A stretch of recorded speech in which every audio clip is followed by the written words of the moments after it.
بسم الله الرحمن الرحيم. إني أعطيت علم المنايا والمنايا واستودعت علم القرآن وما هو كائن إلى يوم القيامة. محمد صلى الله عليه وآله وسلم أقام الحجة حجة للناس وصرفان حجة الله عز وجل.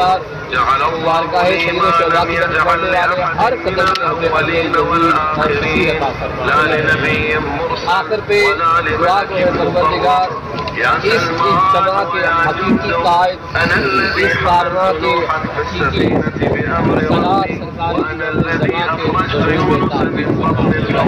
اور ہمیں ان کے ظہور کی راہ ہموار کرنے کی توفیق عطا فرمائے۔ پروردگار مجھے تیری عزت کا واسطہ ہماری حیات میں، ہماری زندگی میں کوئی ایک ایسی نصیب دے کہ وقت کے ایمان کی ہمرائی میں ہمیں نصیب ہو۔ آمین یا رب العالمین۔ صلوات۔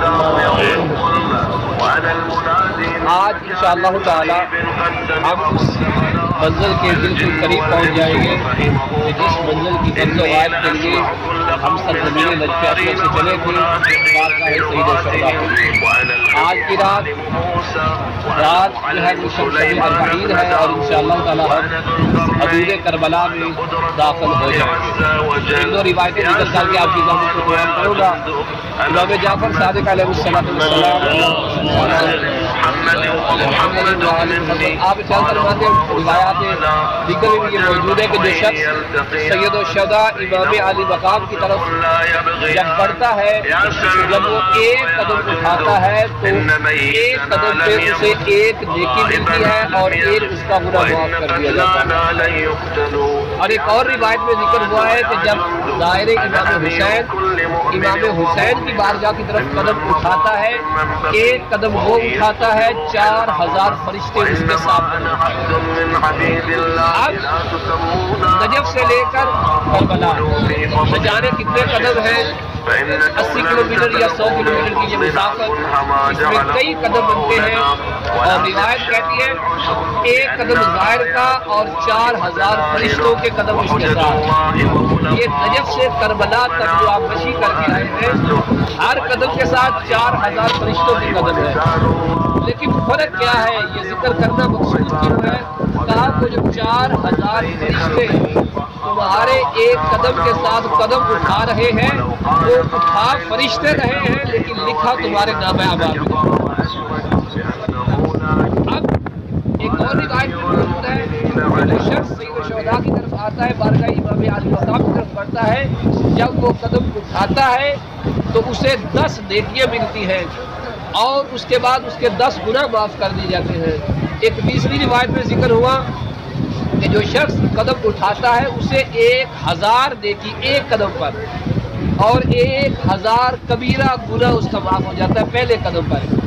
اگلی روایت میں ذکر ہوا کہ جو شخص بارگاہ امام علی مقام کی طرف بڑھتا ہے، ایک قدم اٹھاتا ہے 1,00,000 نیکی ملتی ہے اور جب وہ قدم رکھتا ہے اس کے 1,00,000 گناہ معاف کر دیے جاتے ہیں۔ علامہ حلی رضی اللہ تعالیٰ کی طرف ایک روایت منقل فرماتے ہیں، وہ کہتے ہیں کہ جب سید الشہداء کی بارگاہ کی طرف انسان بڑھتا ہے، جب قدم رکھتا ہے تو 1,00,000 حج کا ثواب پاتا ہے، قدم جب اٹھاتا ہے تو 1,00,000 عمرے کا ثواب پاتا ہے۔ اندازہ کیجئے کہ جس کا شرف پروردگار نے آپ جیسے عظیم لوگوں کو بخشا اور آپ کے توسط سے بندہ حقیر کو بخشا، یہ سفر کتنا عظیم ہے۔ قدم رکھنے پہ 1,00,000 حج کا ثواب اور قدم اٹھانے پہ 1,00,000 عمرے کا ثواب۔ قدم بقدم گناہ بھی معاف ہو رہے ہیں اور قدم بقدم نیکیاں بھی لکھی جا رہی ہیں۔ اور سب سے اہم پیغام جو اس میں موجود ہے، اگر اس راہ پہ چلنے کے لیے اگر آپ کا قدم اٹھے تو آپ کو نیکیاں دی جا رہی ہے زیادہ، 1,00,000 حج کا ثواب دیا جا رہا ہے، تو یہ بات بھی ذہن میں رہے کہ اس بارگاہ میں چلتے ہوئے اگر خدا نہ خواستہ ہم سے کوئی گناہ سرزد ہو جائے گا تو اس کی سزا بھی ڈبل ہی ہوگی۔ جیسا کہ شب قدر کے متعلق موجود ہے کہ وہ خیر من الف شہر ہے، اس رات کا عمل 1000 مہینوں سے افضل ہے۔ لیکن اس رات میں خدا نہ خواستہ اگر گناہ سرزد ہوتا ہے تو اس کا عقاب بھی بہت شدید ہے۔ ایسے ہی اکثر میں احباب سے جملہ کہا کرتا ہوں، اور یہاں پھر تکرار کر رہا ہوں اپنے آپ کو نصیحت کرنے کے لیے، کہ جب یہ ہو سکتا ہے آپ لوگوں کو عجیب لگے کہ اگر ہم زیارتوں پہ نہیں آئے تھے، اس بات کو ہر چھوٹا بڑا سمجھے سمجھ کرتا ہے، جب ہم زیارتوں پہ نہیں آئے تھے تو جنت میں جانے کے امکان زیادہ تھے۔ میں پھر دہراؤں گا، جب ہم زیارتوں پہ نہیں آئے تھے تو جنت میں جانے کے امکان زیادہ تھے، چونکہ ہم وہیں پہ اہل بیت۔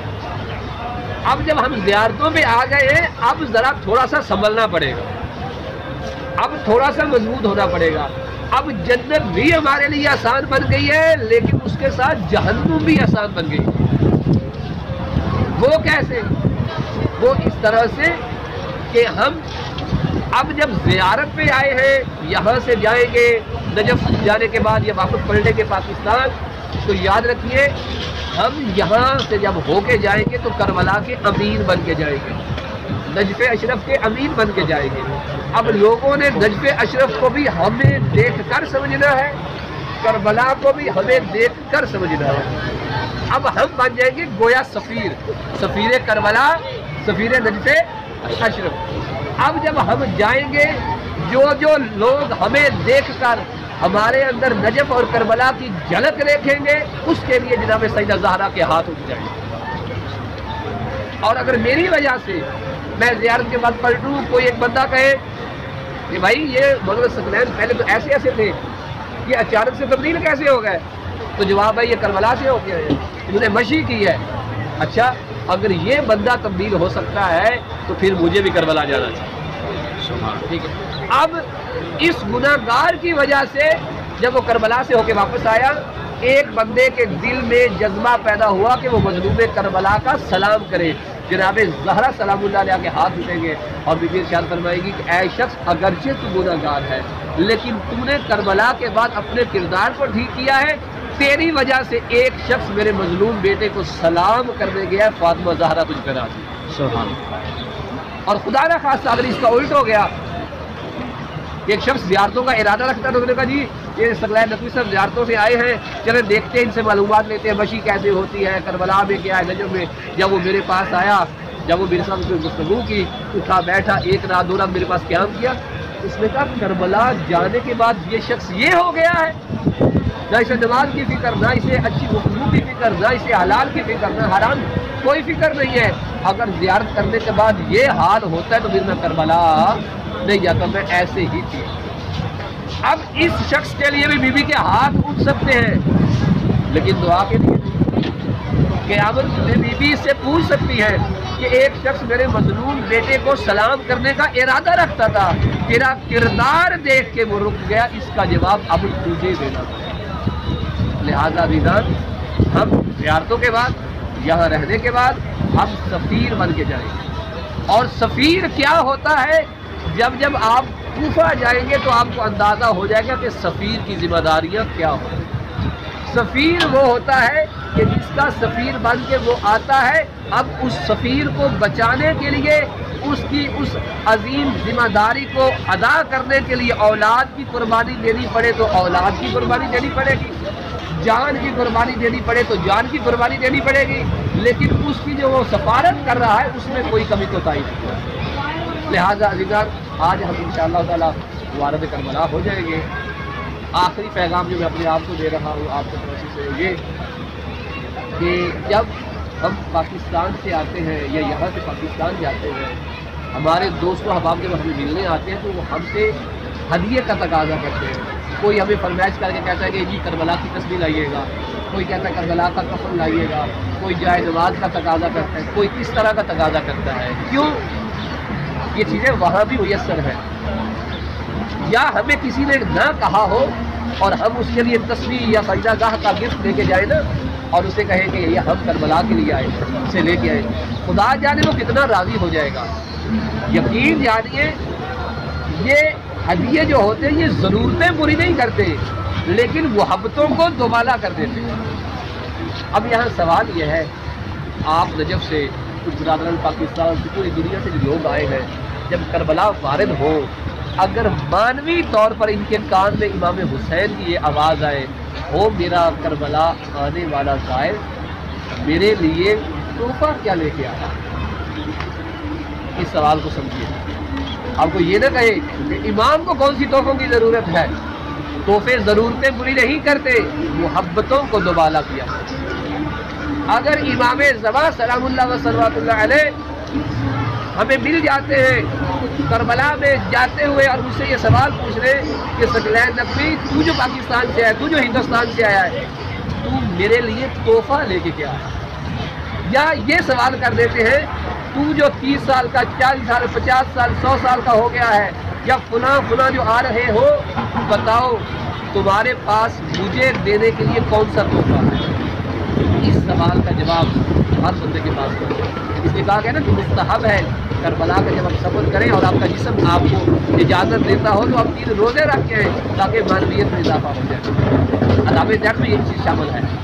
اب کربلا آپ لوگ جا رہے ہیں، یقیناً آپ لوگوں نے راستے میں آتے ہوئے قرآن پڑھا ہے، یقیناً آپ نے تسبیحات پڑھی ہے، آپ نے سورۃ توحید کی، میں نے کہا تھا کہ 1000 دفعہ کم از کم سورۃ توحید پڑھ لیجئے گا، آپ نے وہ پڑھی ہوگی.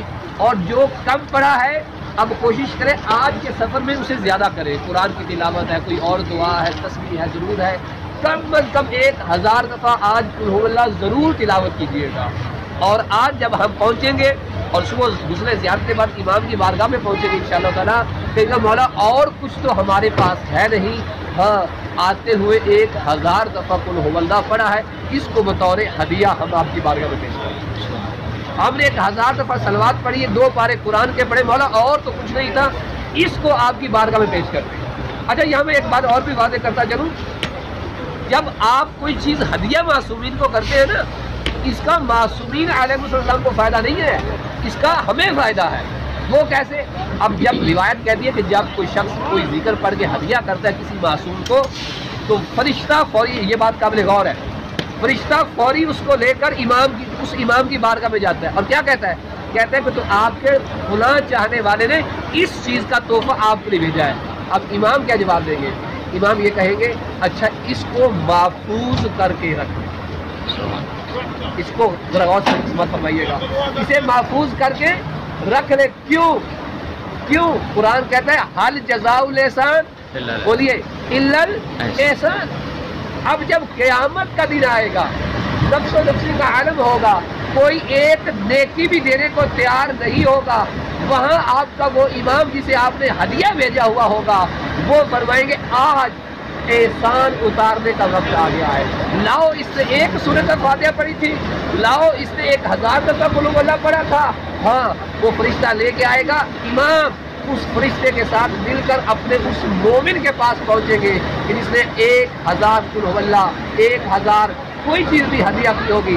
امام کہیں گے ہم یہ قبول بھی کرتے ہیں اور قبولیت کے بعد میں یہ واپس بھی پلٹاتے ہیں.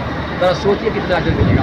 اور اس کا سب سے زیادہ فائدہ ہوگا ہمیں کیا کہ کم از کم اس دن کہ جو 50,000 سالوں سے بڑا دن ہوگا اور کچھ ملے نہ ملے، اس سورۃ فاتحہ کے ذریعے سے، اس ایک تسبیح کے ذریعے سے دیدار امام نصیب ہو جائے. اور جب مشکلات میں کوئی اپنا مل جائے تو ذرا دل کو تسلی ہو جاتی ہے، اور اس سے بڑی مشکل کوئی نہیں ہوگی. لہذا آج کے سفر میں کوشش کیجیے کہ زیادہ سے زیادہ جو ہے ذکر اذکار کیجیے، استغفار کیجیے. خدا ہمارے گناہ معاف فرمائے، ہمارے مرحومین کے گناہ معاف فرمائے، اور اس بیوی کو راضی کیجیے کہ جو خاندان اہل بیت میں جوانی میں ہی ضعیفہ ہو گئی. عزیزان، اہل بیت کی 2 ایسی شخصیات ہیں کہ امت نے جن کو جوانی میں بوڑھا کر دیا. ان میں ایک مرد ہے اور ایک بیوی. مسلمانوں نے اس بیوی کو 18 سال میں اتنا بوڑھا کر دیا کہ اب فاطمہ زہرا گھر میں بھی دیواروں کا سہارا لے کر چلتی،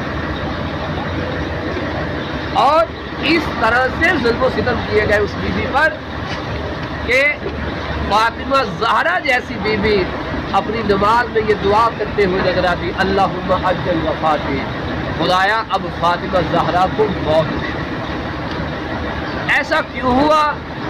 مسلمانوں نے کیوں ظلم و ستم کی، ایک لمبی داستان ہے، کبھی فرصت ملی تو اسباب ذکر کریں گے، لیکن اتنا کہنا مقصود ہے کہ جب آپ قدم قدم پہ چلے تو بی بی فاطمہ زہرا سلام اللہ علیہا اور آپ کی اولاد کے اوپر ہونے والے ظلم و ستم کو ضرور یاد رکھیں، اور یہ یاد رکھیے گا کہ آج آپ اس بیوی کو پرسہ دینے جا رہے ہیں کہ جو اپنے گھر میں چلتی تھی یا دیوار کا سہارا لیتی تھی یا اپنی پشت کے اوپر ایسے ہاتھ رکھ کے کہتی تھی بابا اب تیری فاطمہ سے چلا نہیں جاتا۔ قدم قدم پہ روایت کا جملہ ہے کہ جب جناب فاطمہ زہرا سلام اللہ علیہ پہ کچھ مصیبت یا پریشانی کا عالم ہوتا نا تو جناب زہرا سلام اللہ علیہ کی زبان سے ایک لفظ باقاعدہ ادا ہوتا اور وہ یہ تھا یا ابتا، ہو میرے بابا جان۔ اب روایات کہتی ہے کہ جب مسلمانوں نے بی بی پہ دروازہ گرایا تھا تو وہاں دو الفاظ بی بی کے منہ سے نکلے تھے۔ پہلا لفظ نکلا تھا یا ابتا، اے بابا اب تو آپ کی امت نے میرا محسن بھی شہید کر دیا ہے، بس عزیزو دروازے کا گرنا تھا، جناب زہرا کی آواز آتی ہے کہ اے فضا مجھے سنبھالو، مسلمانوں نے میرے محسن کو شہید کر دیا ہے۔ عزیزان گرامی جناب زہرا کا صحت جو ہے وہ لہو لہان ہو چکا ہے۔ اس کے بعد جب افاقہ ہوا تو ایک جملہ کہا کہ اے فضا بس مجھے یہ بتائیے کہ حسن کے بابا کہاں چلے گئے؟ فضا کی آواز آئی اے آقا زادی مسلمان علی کے گلے میں رسی ڈال کے دربار میں لے گئے۔ عزیزان کرامی جناب فاطمہ کہتی ہیں کہ اے فضا مجھے سہارا دو، کیوں امامت کو بچانے کا وقت آ گیا ہے۔ اب جناب سیدہ زہرا اسی زخمی حالت میں مدینے کی گلیوں میں سے جا رہی، ایک جملہ بڑا تاریخ کا سخت جملہ میں گزارش کرنے لگا ہوں۔ جب اپنی ماں فاطمہ زہرا کو حسن و حسین نے مدینے کی گلیوں میں دیکھا، خدا نہ کرے یہ منظر کسی کو دیکھنا پڑے، تاریخ کہتی ہے کہ مدینے کی گلیاں رش سے بھری ہوئی تھی لیکن علی کے گلے سے رسی نکالنے والا کوئی نہ تھا۔ اب جب ماں کو آتے ہوئے دیکھا حسن و حسین نے، دوڑ کر جناب فاطمہ کے پاس امام حسن گئے اور ایسے ہاتھ جوڑ کے کہتے ہیں اے اماں جان یہ سارے آپ کے بابا کا کلمہ پڑھنے والے ہیں، ان سے کہیے ہمارے بابا کو چھوڑ دیں۔